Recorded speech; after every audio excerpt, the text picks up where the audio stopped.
Now I do want to toss it over to One America's Trey Yingst. Trey, I asked Greta Wall earlier about the protester situation here. We heard so much about potential protesters before, but you've been outside the convention since you got there. What have you seen? So things have remained pretty peaceful here in Cleveland. Originally, law enforcement anticipated thousands of arrests surrounding the RNC, but law enforcement's been doing a great job of patrolling these protests.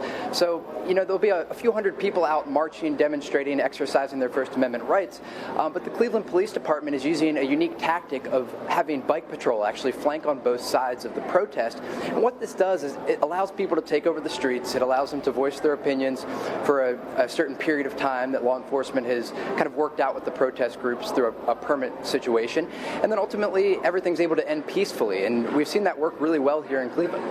Right, and we have seen, I think, a couple of protesters on the inside of the convention, in the convention hall itself, Code Pink, anti-war protesters. How has that situation been handled?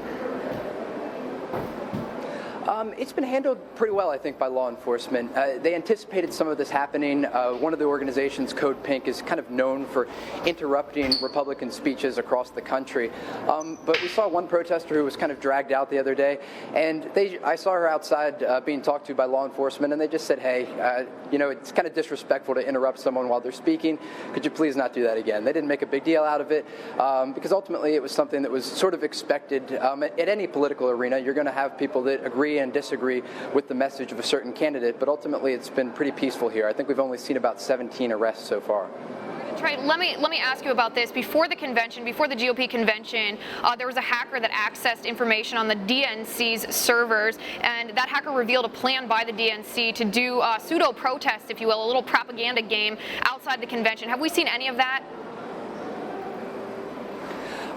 It's unclear if it's directly related to that, but yesterday we did see a number of arrests when a communist organization was out protesting, and they actually started burning American flags. And at that point, police officers had to step in to make sure that no one was injured because the flag was burning just in the middle of this protest situation.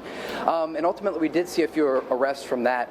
Again, it's unclear if that's directly related to that hack, but as far as we know so far, things have been pretty peaceful outside.